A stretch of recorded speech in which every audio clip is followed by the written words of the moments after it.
Good evening, ladies and gentlemen. I'd like to thank you for joining us again. I'm Cynthia. I will be your host for this evening, and I'd like to welcome my guests. To my left, we have Miss Lavera, and to my right, we have Miss London. Ladies and gentlemen, you're going to explore with me two women who are entrepreneurs, and they're going to share with you their story of how they got to where they are. We'll start to my left with Miss Lavera. Lavera, please tell us a little bit about yourself and what led you to where you are now in your entrepreneurship. What led me to my entrepreneurship? 20 years ago, 20 years ago, I got introduced to network marketing. And that's where my whole entrepreneurial spirit comes from. That's where my beginning comes from, was getting introduced to network marketing. Okay. And a little bit about myself. I've been in several multi-level marketing companies. Right now I own my own company. It's called Love for Learning. And we are doing a Wealth Foundation building course. The next one starts May 3rd. And that's what we're doing right now. Okay. Well, thank you for sharing that with us. And London, I'll propose that same question to you. What is it that led you to where you are today? So basically, for me, I worked at Quicken Loans. I was in a very lucrative position, but it came at a cost. So I was working overtime, basically at least 50 hours a week, every week for years, and it was exhausting. It was nice to have a lot of money, but I wanted to do something else, and working that job was very monotonous. I also wanted to try to do something else. I actually called to quit my job in July of last year. And when I did, they talked me into staying, and they're like, we got a lot of incentives about to roll out, and I stayed until October.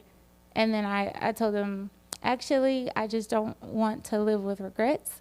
So I want to see what I'm made of. I want to see if I can earn what I'm earning here on my own and do something that I'm more interested in, something maybe more meaningful. And at the time, I wasn't exactly sure what I was going to do, but I worked on a specialty team at Quicken Loans. I worked with like the one percenters, the very wealthy clients at Charles Schwab, and they would like drop gems on me a lot of times, teaching me things, when I went over their loans with them. And one of the things that they taught me, something that I did not learn when I worked on like a normal team on conventional or FHA loans, was that wealthy people buy homes, take the equity out, buy another home, or they'll get a HELOC, which is a home equity line of credit, against their home, use that as a bridge loan to buy another home, and make it an income property. So I was thinking, of course, I'm not a millionaire like them, but what if I took the money I have and I tried to get an income property and then take the equity from that and do what they're doing? So that's what I did. Some of my friends, we had talked about doing that. And one friend in particular, Carmen, I told her, and she's like, let's go for it. And I am someone who thrives off of execution. So I was like, I'm going to do this. I don't know how I'm going to do this, but I'm going to figure it out. And everything just kind of lined up and fell into my lap the more I talked about it. I had actually talked to my trainer at the gym, who's an entrepreneur, and I know him from Wayne State. And he introduced me to someone who also went to Wayne State that's been doing this for years. And from there, it just kind of took off. And with that business venture with my friend, I realized I think I want to do something else for the community in Flint. So when you guys came in, I was reading that book, Tiny Homes in a Big City.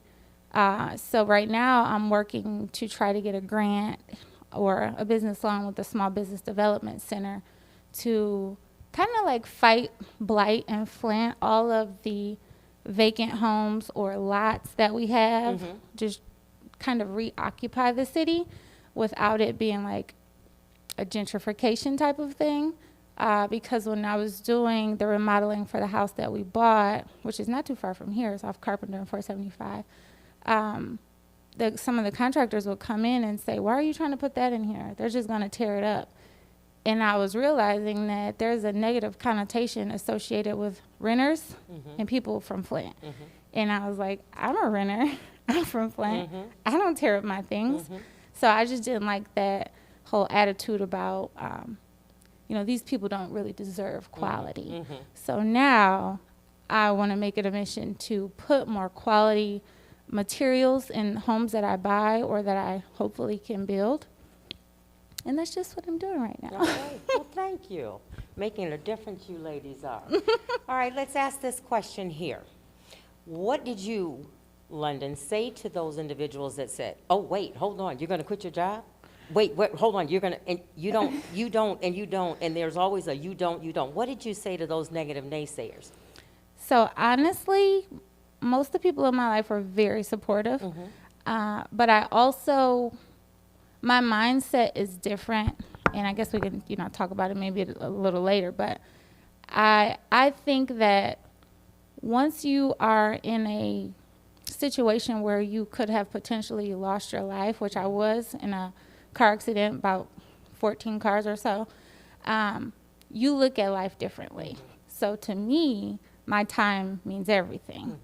And I told I actually told the VP of communications at Quicken Loans, because when I actually called and I was like, I'm actually quitting this time, I got several calls from the higher ups like, are you sure? You've been here 7.5 years. And I was like, yeah.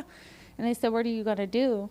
And I was like, I'm not sure. But that was really, and that wasn't even negative because they said they supported me. Like, no, we get it. You don't want to live with regrets. But everybody supported me for the most part. I know that some people think I'm crazy because, if I quit in October, and I definitely would have cleared 6 figures by December.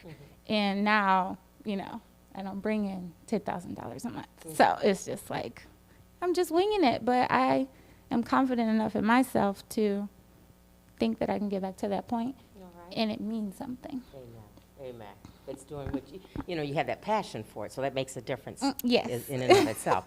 All right, let's ask Ms. Lavera. Let's ask you the same question. Okay, can you repeat the question, please? Yes. What did you say? What would you say to the naysayers? Because there's always someone that says, "What you're not gonna work here," but you don't have. There's always something that they're saying negatively to impact your decision to not, to be a entrepreneur and not have to rely upon someone else making the decision. So, what did you say, or what would you say to those naysayers? So in the beginning, when I first got started, I listened. And it was discouraging. I was discouraged. Then I got introduced to self-development, which changed my whole world. Then I understood that they're speaking about their experiences, and they may not necessarily mean that they're, being negative. They're just trying to look out for my best self-interest. But it's my life. And like London said, I don't want to live with regrets. I have, right now, 2 adult children, kind of. Have a 21-year-old and a 19-year-old. I have a grandbaby. So everything now is all about me. When I was younger and I could explore different things, I did, but at at a reserve point of I can't do too much or I can't go too far because I still have to be a responsible parent. Right. And I can't invest this much in my business. I have 2 kids to look after.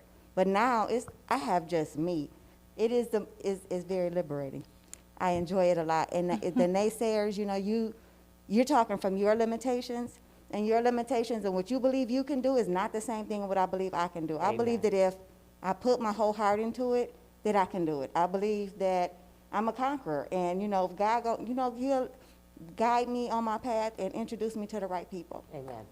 Yes. All right. Well, thank you, ladies. So it sounds like for both of you that the businesses that you've started, the dreams, the ideas that you've had, and that you're working for now, it sounds as though they're making an impact in individuals' lives. Tell us a little bit what your business, how it is impacting individuals.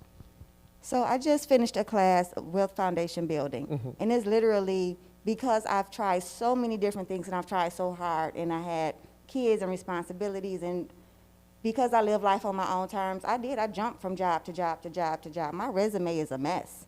But I didn't care because I knew I had skills, I had experience, and I was educated. So I could always get a job. Now, it may not have always been the ideal job. It was never a career, and I never wanted it to be a career move. I just wanted an income to support my family. So now I just really try to do things for the community.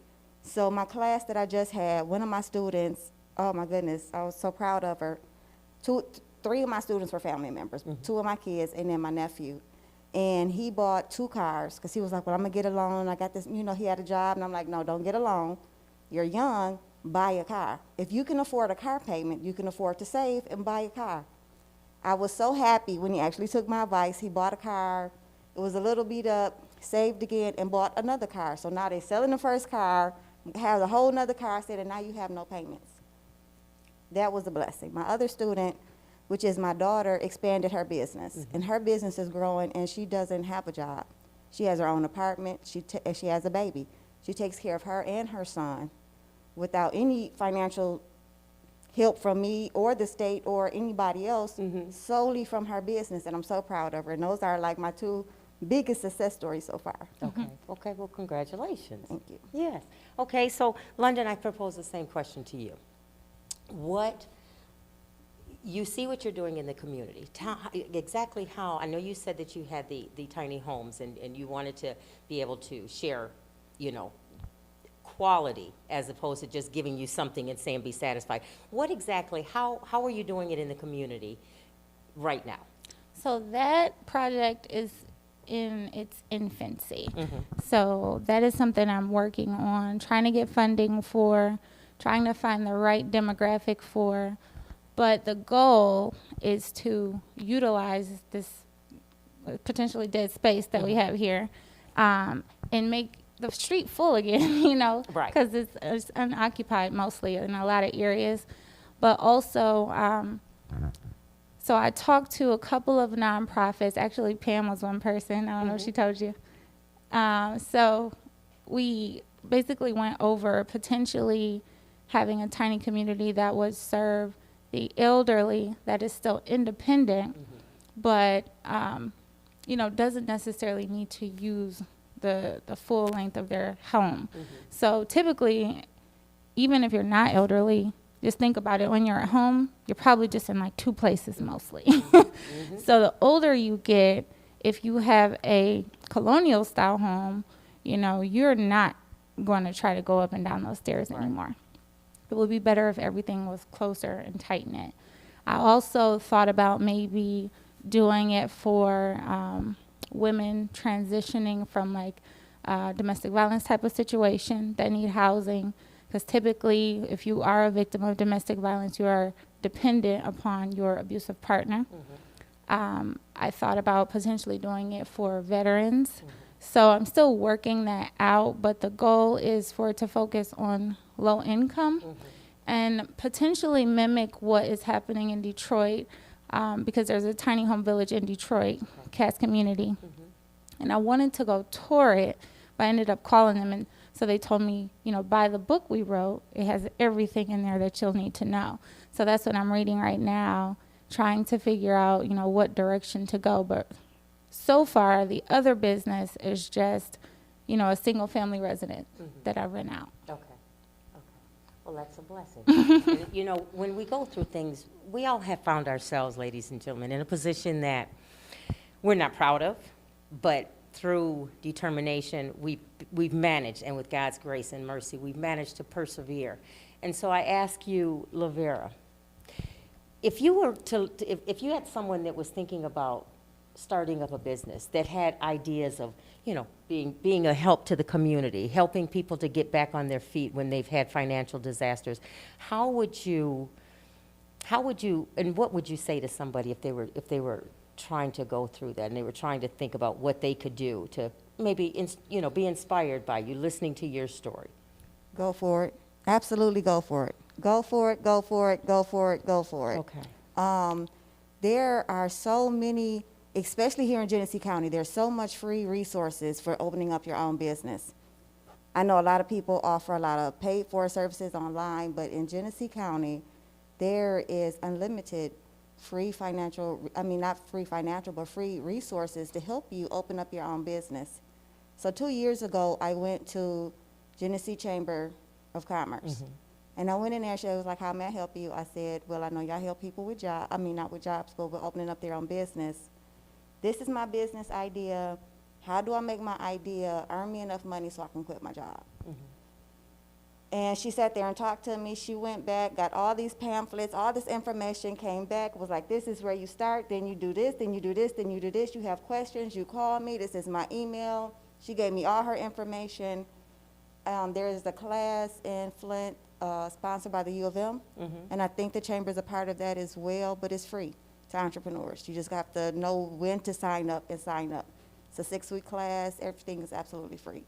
There's just abundance of information out there, but you have to know where to look and who to talk to. But the Genesee Chamber of Commerce is like the best first place to go. Okay. So that's our starting Small point. business, what is it? SBC? That's what I was referring to, right? SBDC, Small Business SBDC, Development Center. Yes, That's they're in catering. Kettering, and they're amazing. Oh, they're amazing. Okay. So that would be one of the places that we would start. Just have your idea and take it there and don't just let it fester. We've got to let it grow. Okay. So for you, London, how would you, in what way would you give advice for someone to get started? If I had, had the ideas, but just didn't know how to get it started. I, for sure, to Lavera's point, will say, just jump in there. Just write it down. For me, I'm, some say, overly organized. So I keep a journal of what I do for the day, what I intend on doing for the day, who I need to call, what I should research. And when I reached out to SBDC, it was actually because of a page I found on Instagram, and this girl was teaching you how to get grant money. So the business I had with my friend was 100% funded by us. And I was like, oh, I can't use all of my money. There's got to be some help somewhere. So I just Googled it, and SBDC came up.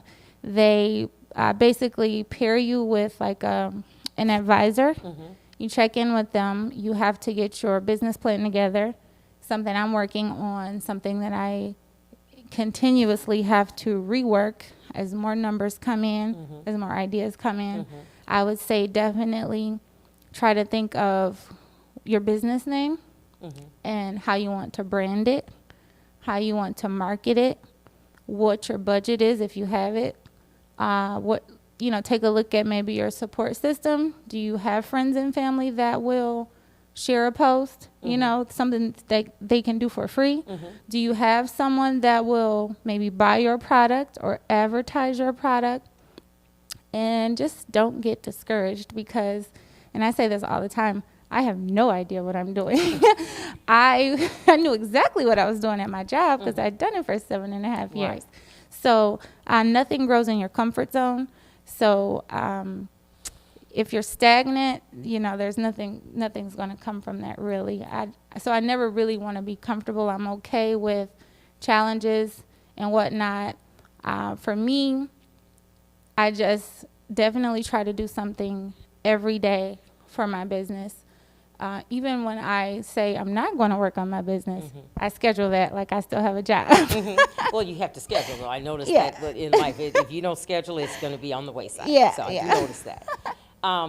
If you were, let me ask you this, what is it, because we have things that drive us. What would you say is your driving force? What motivates you to get up in the morning and say, you know what, I'm going to keep on going? Because it's got to be a little difficult when you're used to an income of such, and then you realize that, okay, I don't have it coming in on a regular, like you don't get that paycheck every week. No.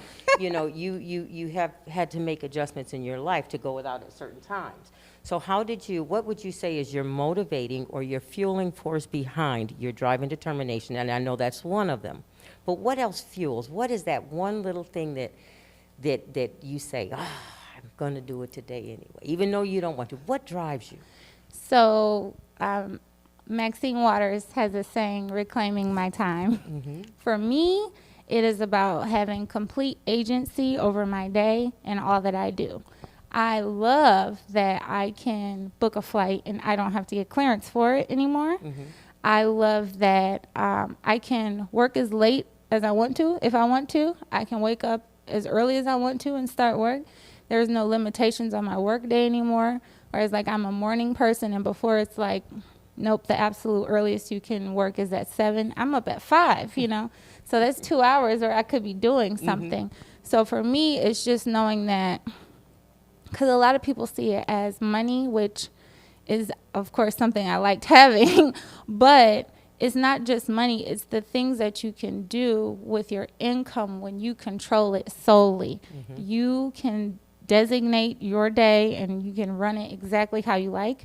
So for me, I guess it's a little bit of control, but it's mostly just agency over my time. Okay, that's your motivation. Let me ask you, Lavera, what motivates you? I know you said you have a grandson now. So what motivates you? What fuels your passion to keep going and to help others obtain financial freedom? For me, because I'm a parent and I have 2 kids and I have a grandson, they are part of my motivation. But they don't live with me anymore. So it's not as immediate as it was when they were living with me. It's not this constant, oh, they're watching you. My kids do their own thing. So it's more so is me wanting to be true to myself. So I'm part Indian, and my Indian name is Guiding Light. And me being true to myself means that's who I want to be. I want to be a guiding light, a guiding force in my community, in my family, and anywhere I go. Any room that I step in, I want people to be blessed having had met me. And that's my determination. That's my goal, is when whoever I meet in this life, I want them to say, Vera was a cool person. You know, I really learned a lot from her, or I was blessed because I met her, or she motivated me, she helped me. That's what I'm going for. Okay, what you can give to others. Ladies and gentlemen, I don't know about you, but I'm learning a lot. All right, let me ask you the last question. To who or to what, to whom or to what would you attribute your success, your drive? What would you attribute it to? I mean, and don't answer too quickly, because I want you to think about this one, because we're always quick to say, we can say our kids, we can say, but what is it that you would attribute to? Was it growing up? Was it having an encounter on the job? What fueled your desire to become the entrepreneur that you are today? The way I grew up. Okay. I don't want to say this, however, I want to be transparent. My mom is amazing, amazing, beautiful woman, but she gave me the absolute worst financial advice somebody could give to another person. But because she's my mom, I listened. Because I trusted her, I listened. And because I didn't know any better. I didn't know any better. Right. I went to school and I got my bachelor's degree. I am 6 figures in debt, in student loan debt. Okay. There's no credit repair for that. There's no magic potion for that. That is just some serious debt. 6 figures? Yes. And I haven't been blessed yet, because 2021 going to be my year. I've been blessed yet to make 6 figures in a year. But to be that far in debt, and this student loan debt is compound interest debt. I don't even have compound interest income. I'm working on it, but you know, that was a wake-up call to me. Like, you know what? I got to teach other people not to fall in the same money trap. This is crazy. Yes. That somebody would even extend that kind of income to you is retarded with no income.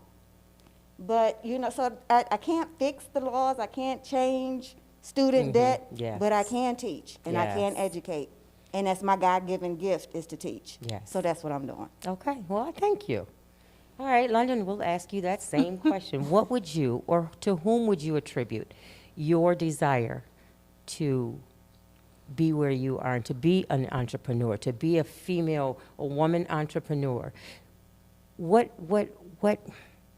What would you attribute that to, or to whom? So there's not just one thing or one person.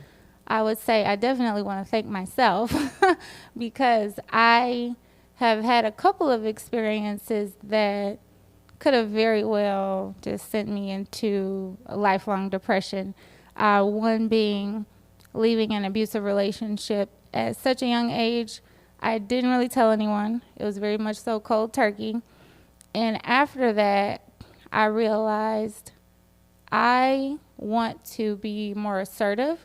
I want to ask for the things that I want when I want it. I don't want to be, this quiet person that is just well liked, and the things that I need are never met, because people are accustomed to, for one, treating black women a certain way in the workplace. So I left that situation more confident overall because, going to court and just representing myself, in a pretrial, and that's not something that I've ever had to do before. So I definitely gathered strength from that.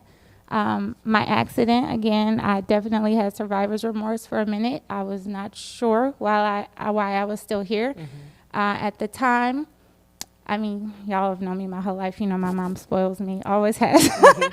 So for me, it seemed like the end of the world to be, and I was always kind of like a nerd. So when I had to take a medical withdrawal from school and I lost my, my brand new car, everything just kind of stopped for me.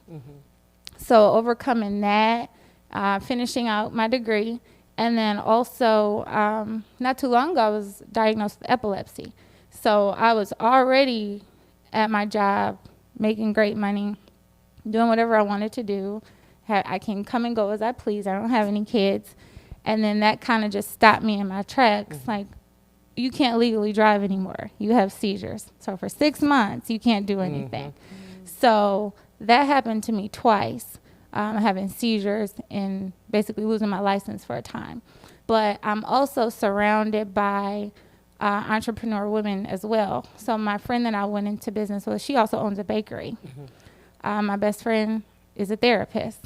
My other best friend, has a business now. So I'm just surrounded, and my sister has a business. And then growing up, like when my mom was going to nursing school, I went with her to Mott. I was sitting on, in the cafeteria reading her books too. So I kind of draw from all of that. And then also just, I'm a forward thinker now. Before, if something bad happened to me, I would immediately claim, like, this is a bad day. I'm having a bad week.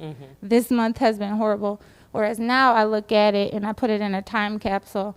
Something annoying or bad happened to me, but that's not it for me. So I try to stay positive. Obviously, I have my days. I'm human. But I attribute my mindset to those 3 traumatic incidents, and then also the people I'm surrounded by. Everybody has a very much so go-getter mindset. And then also I just think I'm limitless in what I can accomplish. I just don't know how I'm going to do it, but I feel like I can always figure it out because I figured out problems for my employer for years. So why not myself? Right. Why not do for them, do for you what you've always done and enabled others to be successful on your back. Right. I agree. Well, ladies, I want to thank you. I really do. I want to ask you and just leave with this one question. If you could just tell one person one word, what would you tell them? Oh, you said one word. Just one word, because we are summing it up. Faith. You read my mind. Okay. You have to have faith. You have to have faith. You have to believe that you can do it. You have to believe that it's possible. And there's going to be so many things, not just naysayers, but actually things that as you're moving forward that knock you back. And you just have to believe that what you're believing in and what you're working towards is worth it. And the more that you believe, the more you push yourself. And the more you push yourself, the faster stuff will start speeding up. And you'll have it. The greater You'll the have it. reward. Okay, London, one word, and I'll let you explain that, though. Resilience. I think it's very important to be resilient Yes. because sure enough, things will happen. Yes. Things will happen. People will try you.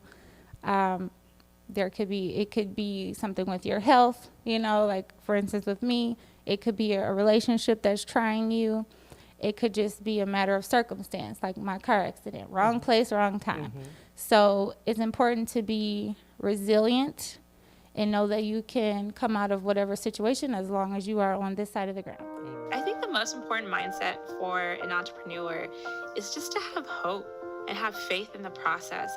I talked a little bit about this in my talk today, but hopelessness is the worst thing that could happen to an entrepreneur because you're going to have a lot of days, and I have a lot of founder friends, and sometimes the biggest step that you can take is getting out of bed in the morning. Like sometimes things are going everything's going wrong and you don't even want to get out of bed. You don't want to check your emails. You don't want to do any work because you feel like nothing that you can do is going to fix the issues, or you're not making enough traction. You're not making enough strides, and so you don't even want to work on the company anymore.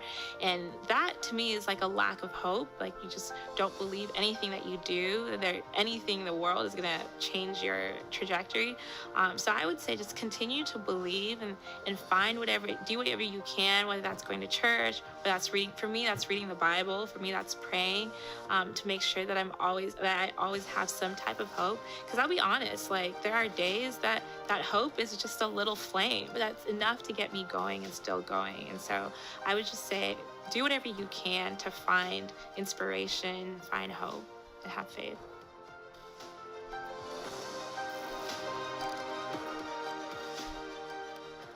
Amen. Thank you. Thank you, Miss Lavera, and thank you, Miss London. I thank you You're for welcome. being on this panel. And I would like to thank our viewers once again for tuning in to Sisters. Ladies and gentlemen, the forum where we hope that something we've said has inspired you, encouraged you, or uplifted you. And I ask that on Tuesday evenings, we ask that you tune in to Safe Spaces, ladies and gentlemen. Comes on at 7 o'clock on Tuesday evenings, the space where you can share anxiety, stress, depression. Ladies and gentlemen, a safe space. I encourage you to log on. I also encourage you to log on to fairhavensda.org as well as esdac.org, ladies and gentlemen. Thank you so much for tuning in. Thank you for tuning in all month long for Sister to Sisters. Have a blessed night.